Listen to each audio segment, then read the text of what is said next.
आज हम प्रश्नावली 1.3 को हल करेंगे। ठीक है, तो इसके पहले क्वेश्चन को लगाने से पहले हम क्या करें, जो हमारी एक प्रमेय है उसको देख लेते हैं। क्या है ये प्रमेय आपकी है जो 1.3 है। तो ये प्रमेय क्या कहती है कि मान लीजिए कि p एक अभाज्य संख्या है यदि p a स्क्वायर को विभाजित करती है तो p a को भी विभाजित करेगी, जहाँ a क्या है हमारा एक धनात्मक पूर्णांक है।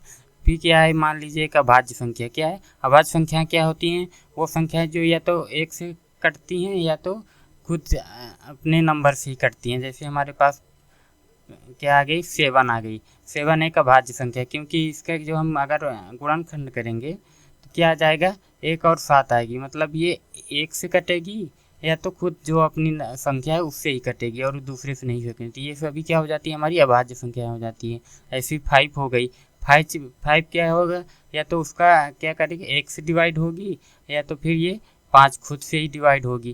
तो ये सभी क्या होती है हमारी, ये हमारी अभाज्य संख्याएं होती हैं। तो यही बोला कि अगर p एक अभाज्य संख्या है वो a स्क्वायर को विभाजित करती तो p a को भी विभाजित करेगी।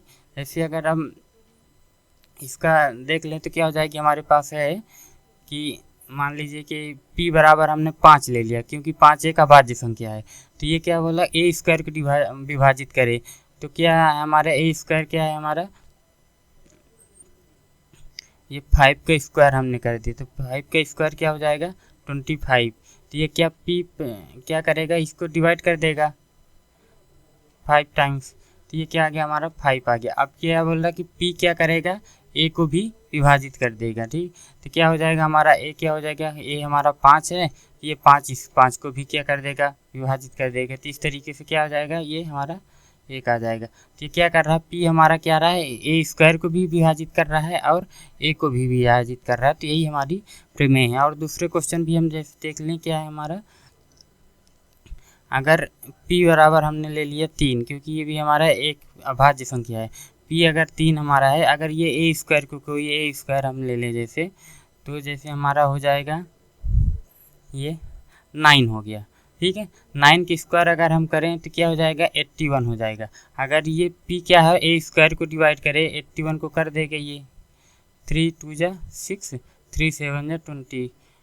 तो ये क्या है, 27 हमारा आ जाएगा। अब क्या करिए, क्या p a को कर रहा है हमारा, तो ये क्या था हमारा 9 a स्क्वायर था, a क्या है हमारा 9 है। तो ये देखिए 9/3, तो ये क्या हो जाएगा, 3 त्रिकाई 9। तो इस तरीके से क्या हो गया हमारा, ये क्या हो जाएगा, p अगर a स्क्वायर को विभाजित करता है तो p a को भी विभाजित कर देता है। ये हमारी एक थ्योरम है। इन्हीं को हम इसी को क्या करेंगे आगे सॉल्व करने के लिए, अगर कोई नंबर इरेशनल है कि नहीं, इरेशनल नहीं है, उसको सॉल्व करने के लिए यही हमारी क्या है प्रमेय यूज होगी। तो क्या है हमारा पहला जो है, सिद्ध कीजिए कि √5 एक क्या है, अपरिमेय संख्या है।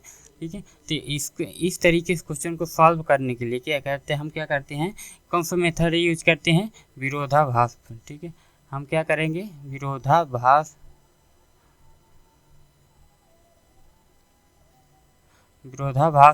क्या है हमारी विधि होती है, इसको यूज करती है। इसमें क्या करते हैं हम विरोधाभास विधि में, कि जो हमारी संख्या दी है उसके जो गलत है उसको हम सही मान लेते हैं, फिर बाद में उसको हम क्या करते हैं, देखते हैं कि वो हमारी गलत आ रही है, तो वो क्या हो जाएगा, फिर हम उसको क्या, अगर जो हमने गलत माना था, जो गलत है उसको सही माना, और फिर उसको हम सिद्ध कर देंगे जो हमने माना था उसको कि सही है, गलत को वो क्या है हमारा गलत ही है।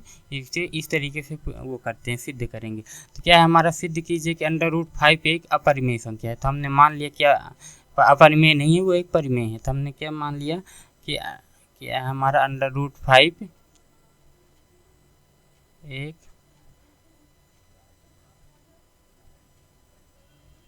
परिमेय संख्या है। हमने इसको मान लिया कि ये एक परिमेय संख्या है। ठीक, अगर ये एक परिमेय संख्या तो क्या परिमेय संख्या को हम कैसे लिख सकते हैं, p/q के रूप में। तो ये क्या हो जाएगा हमारा √5 बराबर p/q के रूप में अगर हम परिमेय संख्या को लिख सकते हैं, जहाँ पे q क्या है, q 0 नहीं होता है हमारा है। और ये क्या है हमारे यहाँ p और q क्या होते हैं, एकदम क्या सरलतम रूप में होते हैं। मतलब उनका क्या होता है, p और q क्या है, अभाज्य संख्या है, सहअभाज्य संख्याएं होती हैं। ठीक है, तो हम यहाँ लिख देंगे p और q क्या है हमारे सहअभाज्य संख्याएं।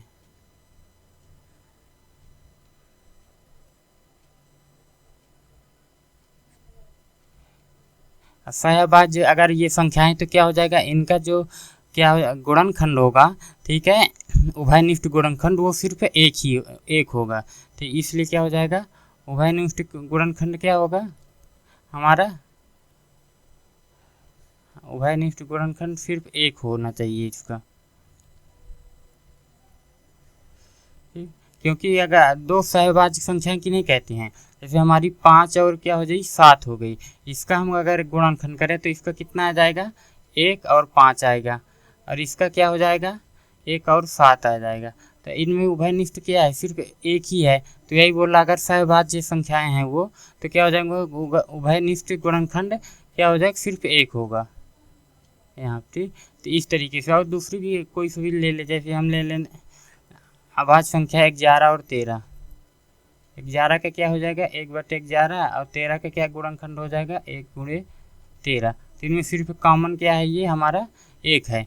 तो इस तरीके से हम क्या करें, इनको सहभाज्य संख्याओं के गुणनखंड क्या होते हैं हमारे, ऐसे जो उभयनिष्ठ गुणनखंड है वो हमेशा एक ही होता है, उसके अलावा कोई नहीं होता, क्योंकि वो कटेंगे ही सिर्फ अपने से और एक से। तो इस तरीके से ये, तो क्या हो गया, हमने ये मान लिया। तो अब इसको सिंप्लीफाई कर दे, इस क्या करें, तिर्यक गुणा कर दे, इसको इससे इसको इससे, तो ये हो जाएगा हमारा √5Q इक्वल टू ये P आ जाएगा। अब क्या करें, दोनों साइड का हम क्या वर्ग कर दें, अगर हम दोनों साइड का वर्ग करेंगे तो ये क्या हो जाएगा, √5Q का स्क्वायर बराबर क्या हो जाएगा 5 के P का स्क्वायर। ठीक, तो क्या हमारा ये √5 गुणे √5 क्या हो जाएगा 5 बन जाएगा, ये Q क्या हो जाएगा, Q के क्या हो जाएगा Q स्क्वायर हो जाएगा, और ये P स्क्वायर हो जाएगा। अब आप देखिए क्या हो रहा है कि ये 5 क्या है, P स्क्वायर को क्या कर रहा है, डिवाइड कर रहा है।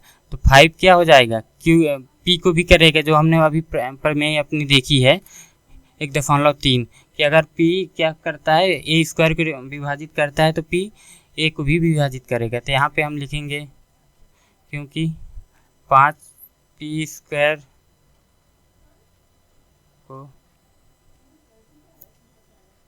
को विभाजित करता है, इसलिए 5 क्या करेगा, P को भी विभाजित करेगा।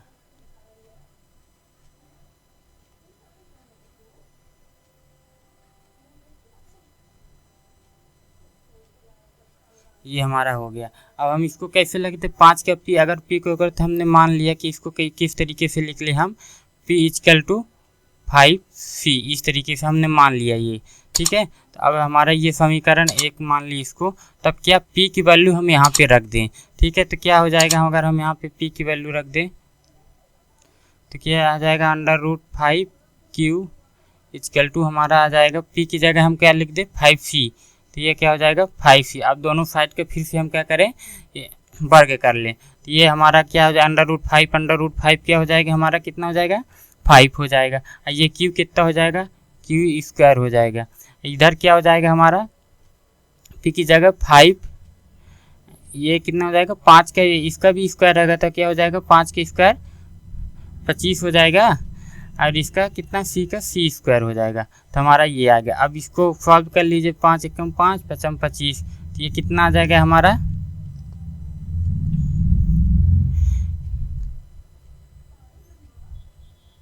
ये हमारा आ गया Q स्क्वायर बराबर 5C स्क्वायर। तो ये क्या, अब ये देखिए क्या कर रहा है, 5 क्या कर रहा है, 5 किसको डिवाइड कर रहा है, हमारा Q स्क्वायर को कर रहा है।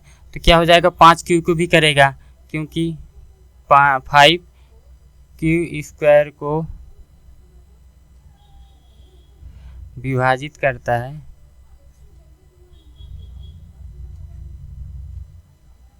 तो इसलिए क्या होगा 5 क्या करेगा, Q को भी क्या करेगा हमारा विभाजित करेगा।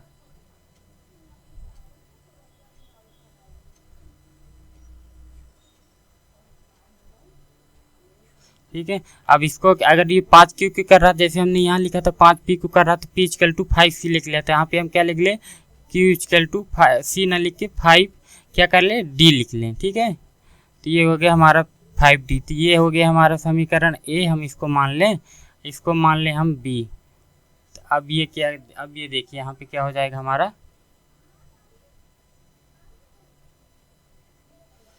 क्या हो जाएगा हम समीकरण के कौन कौन से, समीकरण ए व बी से क्या हो जाएगा हमारा, हमने ये देखा क्या, P इक्वल टू 5C और Q इक्वल टू 5D, ये है क्या। अब ये देखिए इनमें कॉमन गुणनखंड क्या है, ये हमारा दोनों कॉमन क्या हो गया, 5 हो गया। जबकि हमने क्या माना था कि P और Q सहभाज्य संख्या है, तो उनका उभयनिष्ठ गुणनखंड सिर्फ 1 होना चाहिए। अब यहाँ पे हमारा क्या आ गया, 5 भी आ गया। तो ये क्या हो गया कि ये क्या आ गया, ये हमारा विरोधाभास हो गया, ठीक है। ये विरोधाभास क्यों हो रहा है, क्योंकि हमने इसको क्या मान लिया था, जो हमारा ये √5 को एक परिमेय संख्या मान लिया था, जो कि हमारी वो कल्पना क्या थी, गलत थी, इसलिए ये इसके कारण हो रहा है, ठीक है। अगर ये परिमेय संख्या होती तो क्या होता हमारा, इन दोनों में P और Q के बीच में क्या है, सिर्फ एक ही कॉमन गुणनखंड होता जो कि 1 होता। यहाँ पे क्या है, 5 है, दोनों में है, ठीक है। इसको यहाँ पे अगर ये क्या है, आपको 5 जो है P² के विभाजित करता है, तो अगर इस तरीके से नहीं हो रहा तो इसको ऐसे भी लिख सकते हैं P² बराबर क्या हो गया हमारा, P²/5। अब ये देखिए 5 क्या कर रहा है कि इसको विभाजित कर रहा है। इसी तरह यहाँ पे आप लिख सकते हैं, क्या हो जाएगा हमारा, Q² हो जाएगा Q²/5, यहाँ पे भी हो जाएगा। तो इस तरीके से क्या हो जाएगा हमारा, इन दोनों में क्या उभयनिष्ठ 5 आएगा, जबकि हमारा उभयनिष्ठ सिर्फ 1 होना चाहिए। तो ये क्या हो गया, हमारा विरोधाभास हो गया। क्यों हो गया, क्योंकि हमने जो गलत ये माना था वो कि हमारा एक परिमेय संख्या है, वो हमने गलत मान लिया था, क्योंकि ये एक अपरिमेय संख्या है, ठीक है। तो यहाँ पे हम क्या लिखेंगे, क्या है कि क्योंकि क्या है, P व Q का उभयनिष्ठ गुणनखंड क्या है हमारा,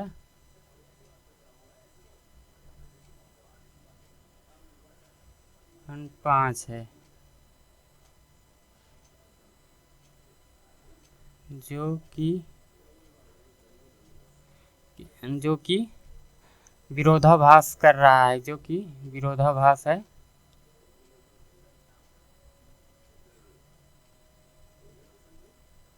कि P व Q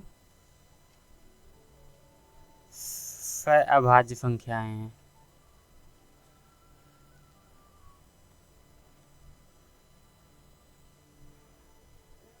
ठीक है। तो इस तरीके से हमारा क्या होगा, इस तरीके से आप इनको सॉल्व कर लेंगे, ठीक है। हमारा ये क्या है कि √5 एक अपरिमेय संख्या है। लिखना कैसे ये हम देख लेते हैं, कैसे लिखना है। आपको इस तरीके से लिखना है, माना कि √5 एक परिमेय संख्या है, तो अगर ये अपरिमेय है तो इसे हम किस रूप में लिख सकते हैं, A/B के रूप में हम लिख सकते हैं, जहाँ B हमारा 0 नहीं है। तो क्या हो जाएगा, जहाँ A और B हमारा सहअभाज्य पूर्णांक है तथा A और B में 1 के अतिरिक्त क्या है, कोई उभयनिष्ठ नहीं है। अगर सहअभाज्य है तो मतलब उसका क्या हो जाएगा, हमने देखा था कि 1 के अलावा उभयनिष्ठ नहीं होगा। जैसे हमने 5 देखा तो 5 का गुणनखंड क्या होगा, 1 और 5 होगा, 7 क्या हो गया, 1 और 7 हो गया। इन सिर्फ उभयनिष्ठ गुणनखंड 1 है। तो इस तरीके से हमारा ये आ जाएगा। तो क्या हमने वहाँ कि इसको क्रॉस मल्टीप्लिकेशन कर लिया, ठीक है। तो A = √5B² कर दिया हमने, दोनों साइड वर्ग कर दिया, तो हमारे पास इस तरीके से आगे A क्या होता है, 5 क्या कर रहा है, A² को विभाजित करता है, तो इसलिए क्या होगा, 5 A को भी विभाजित करेगा। तो इस तरीके से हमने मान लिया A = 5 ही। ये A = 5 ही क्यों आया,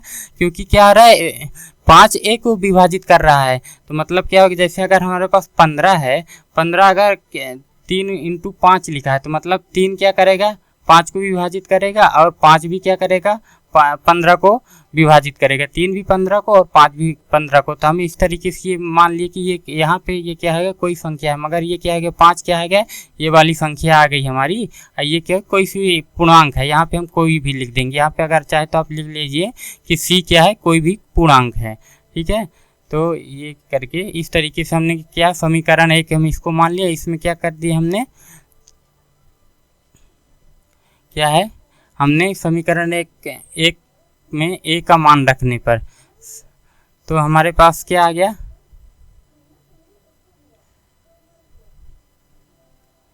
हमारे पास ए का मान ये आ गया, ठीक है। हमारे 5c² इक्वल टू 5b² बराबर क्या हो गया हमारे पास b² इक्वल टू 5c। अब यहाँ पे देखिए उसी तरीके से होगा इस टाइप में। तो क्या होता है b के 5 क्या कर रहा है हमारा b² के विभाजित करता है, तो 5 क्या करेगा b को भी विभाजित करेगा। इस तरीके से हमने मान लिया कि b इक्वल टू 5d हो गया। तो इस तरीके से हमने क्या है समीकरण एक और a और b से हमें क्या पता चल रहा है कि a और b का उभयनिष्ठ गुणनखंड क्या है 5 है, ठीक है। जो हमारी कल्पना कि a और b में एक के अतिरिक्त कोई उभयनिष्ठ गुणनखंड नहीं है कि विपरीत है, ठीक है। क्योंकि हमने क्या माना था कि a और b क्या है हमारी सहअभाज्य पूर्णांक है, इसलिए उनमें क्या होगा उभयनिष्ठ गुणनखंड सिर्फ क्या होगा एक ही होगा, ठीक है। यहाँ पे क्या हो रहा है 5 भी आ रहा है, तो क्या हो गया हमारा ये विरोधाभास आ रहा है। यह विरोधाभास हमारी क्या है त्रुटिपूर्ण कल्पना के कारण हुआ है कि √ एक परिमेय संख्या है, इसलिए क्या हो जाएगा √5 क्या हो जाएगा एक अपरिमेय संख्या हो जाएगी, ठीक है। इस तरीके अब हम देख लेते हैं अगला क्वेश्चन क्या है हमारा, सिद्ध कीजिए कि 3 + 2√5 एक अपरिमेय संख्या है, ठीक है। इस टाइप के क्वेश्चन को कैसे हल करना है ये थोड़ा देख लेते हैं। ये भी उसी टाइप से कर सकते हैं, एक दूसरा विधि भी होता है उससे भी हम कर सकते हैं। तो क्या हो गया हमारा हमने क्या मान लिया इस उसी तरीके से हमने क्या कर दिया माना कि हमने क्या कहा है 3 + 2√5 क्या है एक परिमेय संख्या है।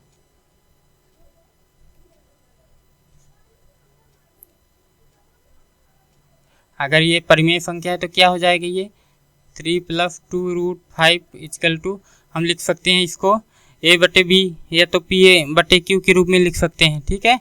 p/q के जहाँ पे क्या है q हमारा 0 नहीं है, ठीक है। ये q 0 नहीं होगा अगर, ठीक है। कि कंडीशन ही होती है कि q 0 नहीं होना चाहिए। और p और क्या हो गया क्या q क्या है p व q क्या है हमारे सहअभाज्य पूर्णांक है, ठीक है।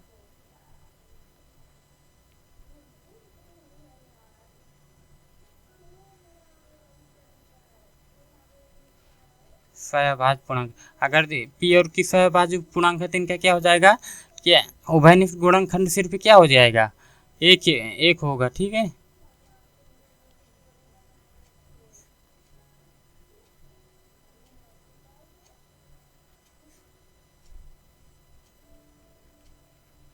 अब हमारा क्या हो जाएगा अब ये देखिए क्या हो गया, इसको हम क्या करें सिंप्लीफाई कर दे, ठीक है। जैसे वो करते हैं तो क्या है सिर्फ इधर एक √5 बस रहे तो इसको क्या करें इसको उधर ले जाएं, तो ये हो जाएगा हमारा 2√5 इक्वल टू क्या हो जाएगी ये हमारा p/q।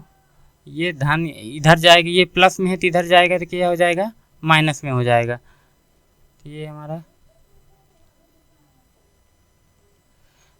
-3 हो गया, ठीक है। अब इसको क्या करें हम या तो सॉल्व कर लें पहले, तो क्या हो जाएगा 2√5 इक्वल टू क्या हो जाएगा p-3q/q। अब इसको ये 2 को उधर ले जाएं तो इधर सिर्फ √5 बचे, ठीक है। तो क्या हो जाएगा p-3q/2√2। अब यहाँ थोड़ा एक कॉन्सेप्ट देख लीजिए क्या होता है। अगर p और q क्या है हमारे पूर्णांक हैं, ठीक है। अगर p और q हमारे पूर्णांक हैं तो ये क्या है हमारी परिमेय संख्या है। अब परिमेय संख्या में अगर हम किसी का भी गुणा करें या भाग करें तो क्या हो जाएगी वो भी एक परिमेय संख्या ही होगी, ठीक है। तो ये क्या है हमारा ये p और q क्या है हमारे क्या है p और q क्या हो जाएंगे हमारे एक पूर्णांक हैं, ठीक है। तो अगर ये p q पूर्णांक है तो पूर्णांक में पूर्णांक को घटाने पे पूर्णांक ही मिल रहा है, तो मतलब ये ऊपर वाली संख्या भी पूर्णांक हो जाएगी। ये देखिए जैसे p-3q है और / 2q है। अब इसको थोड़ी ये हमारी क्या है p क्या है हमने क्या माना है सहअभाज्य पूर्णांक है, क्यू भी क्या है हमारी पूर्णांक है। अब देखिए मान ली कोई पूर्णांक ले, पूर्णांक क्या होती है -इन्फिनिटी टू +इन्फिनिटी तक। हमने मान लिया ले लिया 5, 5 एक पूर्णांक है। 5 में से हमने क्या घटा दिया, एक पूर्णांक 3 घटा दिया, उसमें गुणा कर दिया क्या, ये क्यू की जगह कुछ भी अगर संख्या 2 का ही गुणा कर दो तो हमने ये 2 का कर दिया। नीचे क्या कर लिया हमने 2 है ही हमारा, ये क्यू की जगह हमने एक पूर्णांक ये भी है, क्यू भी एक पूर्णांक है, हम तो कोई सा पूर्णांक ले ले 5 ले लिया मान लीजिए। अब इसको सॉल्व कर लिए, क्या हमें मिलेगा 5 में से 6 जाएगा तो क्या हो जाएगा 6 -1, -1 क्या है, ये भी एक पूर्णांक है, क्योंकि पूर्णांक कहाँ से होता है -इन्फिनिटी, जैसे -2 -3 -1 0 1 2 3 ये सभी क्या होते हैं पूर्णांक। तो ये क्या हमने घटाया तो क्या होगा, हमें एक पूर्णांक ही मिला, बटे यहाँ पे 2 का 5 में गुणा करेंगे तो क्या हो जाएगा 10 हो जाएगा, ये भी एक पूर्णांक है, ये भी पूर्णांक। अगर 2 पूर्णांक है तो क्या हो जाएगा, और बटे के भाव में है तो क्या हो जाती हैं, परिमेय संख्या हो जाती है, p/q के रूप में ये है, ये भी हमारी एक परिमेय संख्या होगी। तो यही बोल रहे हैं कि अगर ये क्या हो गया हमारे p और q पूर्णांक है तो ये इस टाइप का ये जो हमें मिला है p-3q/2q, ये भी एक क्या हो जाएगा परिमेय संख्या हो जाएगी, क्योंकि ये पूर्णांक ऊपर भी पूर्णांक है नीचे भी पूर्णांक है, जिसे हम p/q के रूप में लिख सकते हैं। तो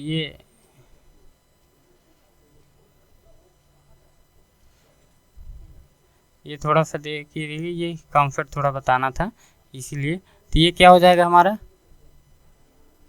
p-q क्या हो जाएगा, ये हमारा ये एक परिमेय संख्या हो जाएगी। तो जब ये परिमेय संख्या होगी तो √5 भी हमारी क्या हो जाएगी, परिमेय संख्या हो जाएगी। यहाँ लिख दे, क्योंकि p व q क्या है हमारे पूर्णांक है। अगर जो पूर्णांक है तो क्या हो जाएगा p-3q/2q क्या है परिमेय संख्या है, ठीक है। अगर ये परिमेय है तो हमारा क्या हो जाएगा √5 भी एक परिमेय संख्या हो जाएगी, ठीक। क्योंकि मगर हम क्या है परिमेय संख्या होगी, मगर हम क्या जानते हैं कि √5 क्या होती है हमारी एक अपरिमेय संख्या होती है। √5 √3 क्या हो जाएगा 7, ये क्या होती है हमारी सभी अपरिमेय होती हैं। तो हम जानते हैं कि क्या लिख लेंगे, हम जानते हैं कि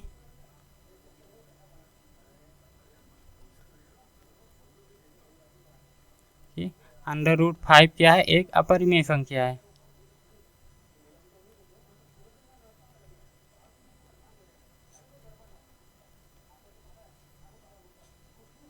तो क्या हो जाएगा, इसलिए क्या हो गया, ये क्या हो जाएगा √5 क्या है एक अपरिमेय। ये विरोधाभास क्यों आता है कि हमने यहाँ पे क्या आ रहा है कि हमारा √5 एक परिमेय संख्या है, ठीक है। √5 क्या हो जाएगी, हम जानते हैं कि √5 ये होती क्या है अपरिमेय। ये विरोधाभास क्यों आ रहा है, जो हमने ये माना था 3 + 2√5 एक परिमेय संख्या है, वो उसके कारण आ रहा है, ठीक है।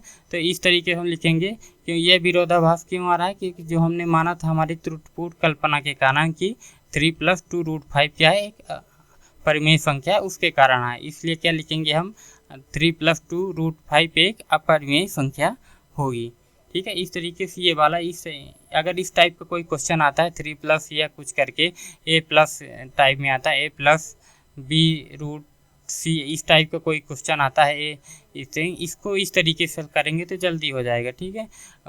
करने को हम उस तरीके से भी कर सकते हैं कि हमने ये मान लिया कि p/q है, फिर इसका स्क्वायर कर दें तो क्या हो जाएगा हमारा वो आ जाएगा, तो उस तरीके से। मगर ये ज़्यादा सिंपल हो जाता है, क्योंकि हम पहले ही प्रूव कर चुके हैं कि √2 √3 √5 क्या होता है हमारे सभी अपरिमेय होते हैं, तो हमें मालूम है। तो इस तरीके से ये कहते हैं। अब लिखना कैसे है ये देखिए, उसी तरीके से हमने यहाँ कर दिया कंप्लीट कैसे लिखना है कॉपी में। माना कि 3 क्या है 3 + 2√5 क्या है एक परिमेय संख्या, हमने मान लिया कि वो अपरिमेय नहीं है परिमेय है, तो क्या हो जाएगी ये किसके रूप में हो जाएगा a/b के रूप में हो जाएगा, जहाँ कि b क्या है हमारा 0 नहीं है, और a और b क्या है हमारे सहभाज्य पूर्णांक है, तथा a और b में एक के अतिरिक्त कोई वही उन्निष्ट गुणनखंड नहीं है। अब ये हम यहाँ पे देखिए सिंप्लीफाई कर दिया, अब यहाँ पे वही लिखा है, क्योंकि a और b क्या है हमारे पूर्णांक है। जब पूर्णांक है, पूर्णांक में कोई पूर्णांक घटाएंगे पूर्णांक ही मिलेगा, अब पूर्णांक में कुछ भी गुणा करेंगे किसी की भी संख्या को वो हमें पूर्णांक ही देगा। तो ये ऊपर दोनों पूर्णांक हो गए तो क्या हो जाएगा ये p/q के रूप में हो जाएगा। तो ये क्या हो गया हमारा a - 3b/2b एक परिमेय संख्या है। और जब ये परिमेय संख्या हो गई तो इसके उसके बराबर में जो है वो भी क्या हो जाएगी, बराबर वाली क्या हो जाएगी, वो भी एक परिमेय संख्या हो जाएगी। मगर हम क्या जानते हैं कि √5 क्या है, हमारी एक अपरिमेय संख्या है। इसलिए क्या हो गया, ये हमारा विरोधाभास किस लिए आ रहा है, जो कि हमने माना था 3 + 2√5 एक परिमेय संख्या है। ठीक है, क्योंकि ये गलत हमने मान लिया था कि ये है, तो इसलिए क्या हो जाएगा हमारा 3 + 2√5 क्या हो जाएगा, एक अपरिमेय संख्या हो जाएगी। ठीक, अब हमारा थर्ड क्वेश्चन है, सिद्ध कीजिए कि निम्नलिखित संख्याएं अपरिमेय हैं। तो हमें इनको सिद्ध करना है कि 1/√2 क्या है, 1/, रूट क्या है हमारा 2 क्या है, अपरिमेय संख्या है, और क्या है 7√5 ये भी एक अपरिमेय संख्या है। तो इनको कैसे सॉल्व करना है ये थोड़ा देख लेते हैं। तो क्या है, हम इसको भी उसी तरीके से कर लेंगे। ठीक है, किस तरीके से, हमने मान लिया कि 1/√2 क्या है हमारा परिमेय संख्या है। ठीक है, तो हम इस तरीके से इसको कर लें। तो हमने मान लिया कि 1/, या तो आप इसको दूसरी उस वाले मेथड से हम कर देते हैं। 1/√2 क्या है हमारी, एक क्या है, एक परिमेय संख्या है।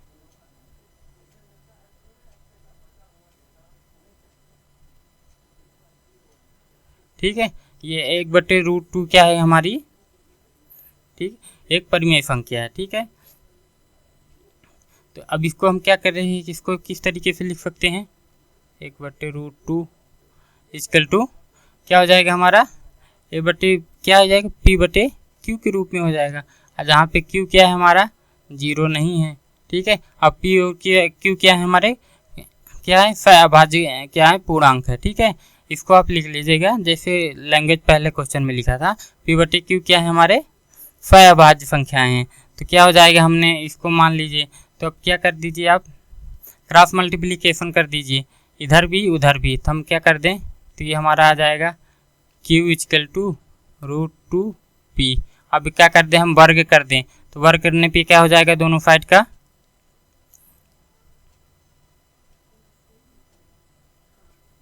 वर्ग करने पर क्या हो जाएगा हमारा, ये Q² = क्या हो जाएगा 2P²। ठीक है, अब ये देखिए क्या हो गया हमारा, 2 किसको कर रहा है हमारा, 2 किसको डिवाइड करेगा, अगर इसको हम उधर ले जाएं तो क्या हो जाएगा, P² = Q²/2। क्या हो रहा है कि 2 किसको कर रहा है, Q² को विभाजित कर रहा है। ठीक है, तो क्या करेगा ये,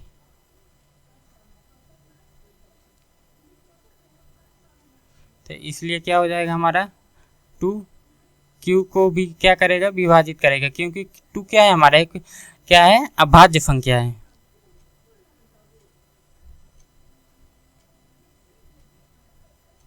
ठीक, तो ये क्या हो जाएगा, अब इसको हम क्या मान लिया, अगर जैसे उसमें माना था, हमने ये मान लिया कि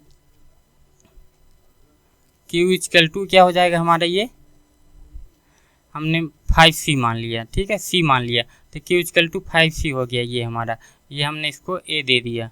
ये वाला जो हमारा आया था इसको हमने मान लिया A। ठीक है, अब ये क्या के समीकरण किस में, एक में क्या करें हम, Q का मान रख दें, Q का मान रखने पर क्या हो जाएगा, हम Q का मान रख दे तो ये 5C = √2P। ठीक है, अब स्क्वायर कर दे दोनों साइड का, तो ये क्या हो जाएगा, 5C का स्क्वायर बराबर √2P का स्क्वायर। तो इसको अगर हम सॉल्व करेंगे तो ये हो जाएगा हमारा 25C² बराबर क्या हो जाएगा हमारा, √2 × √2 क्या हो जाएगा, 2 आ जाएगा हमारा, 2 क्या हो जाएगा, ये P² हो जाएगा। ठीक है, ये यहाँ 5 नहीं होगा, सॉरी यहाँ 5 नहीं होगा, ये 2 डिवाइड कर रहा है ना, तो क्या हो जाएगा 2C के रूप में हो जाएगा, ये हमारा 2C हो जाएगा। ठीक है, यहाँ भी क्या हो जाएगा हमारा 2C, तो ये क्या हो जाएगा, इधर क्या हो जाएगा 4 हो जाएगा, ये हमारा यहाँ पे भी और यहाँ पे भी हमारा हर जगह क्या हो जाएगा, तो ये थोड़ा मिस्टेक हो गया, क्या है 2 हो गया, 2c², तो ये क्या हो जाएगा 4 हो जाएगा। तो ये 2 जा 4, ये हो गया हमारा कितना आ गया, p² बराबर क्या हो जाएगा 2c²।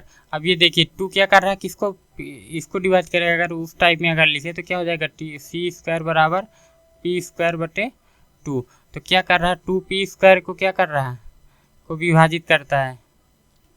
तो क्या करेगा ये p को भी विभाजित करेगा, तो इसलिए 2 क्या हो जाएगा हमारा, p को भी क्या करेगा। अब ये देखिए इसको हम क्या लिख सकते हैं, p = 2d। अब ये हमारा b हो गया। समीकरण एक और b, उससे क्या करें हम, एक व b से क्या हो जाएगा हमारा q = 2c, अब p = 2d। इसमें क्या हो गया, जो दो क्या हो गया हमारा उभयनिष्ठ गुणनखंड हो गया, दोनों में है, ठीक है, कॉमन हो गया। जबकि हमने क्या माना था, p और q क्या होंगे हमारे, क्या हो जाएंगे, सहअभाज्य हैं, ठीक है। तो इनका सिर्फ एक गुणनखंड क्या हो जाएगा, सिर्फ एक ही होना चाहिए। तो ये इस तरीके से हमारा ये भी विरोधाभास हो गया। ये आगे की लैंग्वेज जैसे क्वेश्चन 1 में लिखी थी उस तरीके से आप लिख लेंगे, तो क्या हो जाएगा आपका इस तरीके से उसके लिखने कि हमारा ये विरोधाभास इसलिए हो रहा है क्योंकि क्या है, हमने जो माना था 1/√2 एक परिमेय संख्या है, वो हमारा क्या है, गलत है। तो इस तरीके से, ठीक है। हमारा सेकंड क्वेश्चन क्या है, अब हमारे पास क्या है 7√5 का है, इसका कैसे लिखा है। तो इसको भी हम मान लें कि क्या माना कि है, क्या आ जाएगा हमारा, ठीक है, माना क्या है 7√5 क्या है, एक परिमेय संख्या है।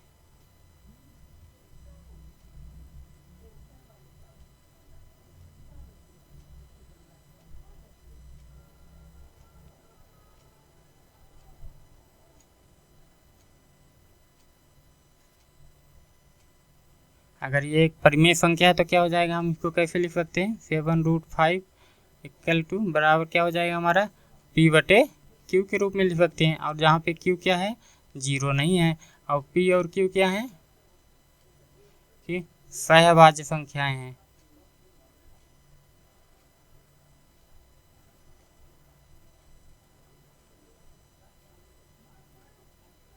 ठीक, तो ये हमारा क्या हो जाएगा, इसको हम क्या करें, आप सॉल्व कर लें तो क्या हो जाएगा हमारा √5 इधर रहेगा, इसको उधर ले जाएं 7 को, तो ये इधर क्या है इंटू क्या है गुणम है, तो इधर क्या हो जाएगा भाग में हो जाएगा, तो p/7q हो जाएगा, ठीक है। तो इस तरीके से हमारा क्या, अब हम यहाँ पे लिख सकते हैं p/q क्या है हमारा पूर्णांक है। तो जब हमारा p और q क्या पूर्णांक है तो क्या हो जाएगा, ये p/7q भी क्या हो जाएगा हमारा एक परिमेय संख्या हो जाएगी। क्यों, क्योंकि अगर हम पूर्णांक में क्या किसी का भी गुणा करें तो हमें क्या होता है, पूर्णांक मिलता है। तो हम यहाँ पे लिखेंगे क्योंकि p व q पूर्णांक है, क्या हो जाएगा, इसलिए p/7q एक क्या हो जाएगी, परिमेय संख्या होगी।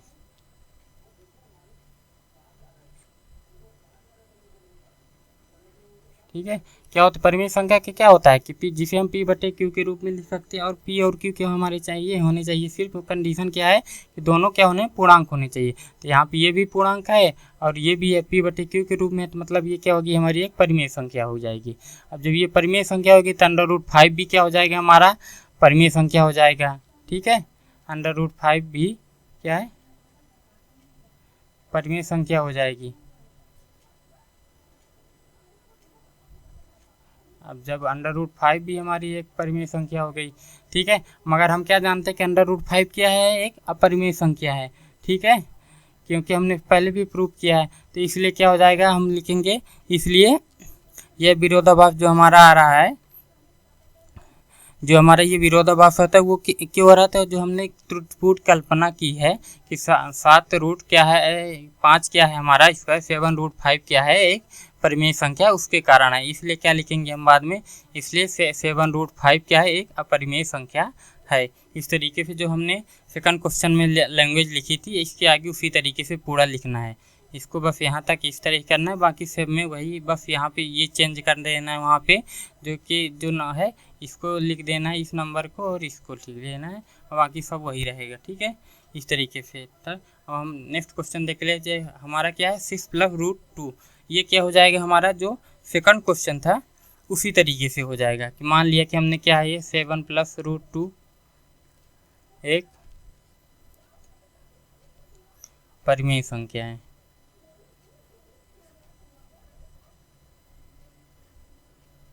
तो क्या हो जाएगा, हम इसको किस तरीके से लिख सकते हैं, परिमेय संख्या है तो P/Q के रूप में लिख सकते हैं। ठीक है, अब Q क्या है हमारा 0 नहीं है। अब ये क्या हो जाएगा, √2 इधर रहेगा, इसको उधर ले जाएंगे तो P/Q - 6। इसको सॉल्व कर लीजिए तो कितना आ जाएगा हमारा P - 6Q/Q हो जाएगा। ये इस तरीके से अगर अब क्या है कि P और Q क्या है हमारे पूर्णांक है, और जब ये पूर्णांक है तो क्या हो जाएगा P - 6Q, ये पूरा की पूरा क्या हो जाएगा हमारा परिमेय संख्या हो जाएगा। जब ये परिमेय संख्या हो गया तो ये भी क्या हो जाएगी हमारी, ये परिमेय संख्या होगी। मगर हम जानते हैं कि √2 क्या है हमारी, ये अपरिमेय संख्या है। ये क्यों विरोधाभास आ रहा है, जो हमने ये मानना है ये कि ये एक परिमेय संख्या, जबकि ये गलत है, ये क्या होती है हमारी अपरिमेय संख्या है। तो इसलिए क्या हो जाएगा, हम लिखेंगे लास्ट में, इसलिए हमारी क्या है 6 + √2 क्या है एक अपरिमेय संख्या आ जाएगी। लैंग्वेज का सेम रहेगा जैसे क्वेश्चन फर्स्ट में है। ठीक है, या तो आपको अगर लैंग्वेज का वो है तो आप हमारे टेलीग्राम चैनल पे जब जाएंगे तो वहाँ पे आपको इसका पूरा नोट्स मिल जाएगा। ठीक है, हैंड रिटन नोट्स रहेगा। ठीक है, आपको PDF फॉर्म में मिल जाएगा, तो आप वहाँ से वो कर सकते हैं। टेलीग्राम में आप क्या है सर्च कर लीजिए सृष्टि एकेडमी। ये इसमें अगर आप सर्च करेंगे तो आपको क्या मिलेगा, वहाँ पे ये इसका पूरा लैंग्वेज जो पूरा लिखा रहेगा, किस तरीके से लिखना है पेपर वगैरह में, वो पूरा दिया रहेगा। ठीक है, ये क्या है हमारा कैपिटल S है। ठीक है, तो आप ये करेंगे, इसको सर्च करेंगे तो आपको मिल जाएगा। वो आप क्या ग्रुप को ज्वाइन कर लेंगे तो आपको जो भी वो रहेगा प्रश्नावली के जो भी क्वेश्चन रहेंगे सबके क्या सल्यूशन मिल जाएगा। ठीक है, जो लैंग्वेज भी रहेगा उसका लिखना भी सब मिल जाएगा। क्या ठीक है, तो ये क्या होगी हमारी प्रश्नावली क्या होगी, ये कंप्लीट होगी। 1.3 क्या होगी हमारा कंप्लीट हो गया। ठीक है, आप इसको लगाइए जो भी क्वेश्चन है। ठीक है, अगर वो नहीं होता था कि आप क्या है, आप क्वेश्चन भी अगर आप चाहते जो नहीं बन रहा है तो आप इस टेलीग्राम चैनल पे आप भेज सकते हैं। ठीक है, तो हम क्या करेंगे उसको, अगर वो हुआ तो हम आपका डाउट को सॉल्व कर लेंगे। ठीक है, नेक्स्ट वीडियो हम देखेंगे अपना प्रश्नावली 1.4। ठीक।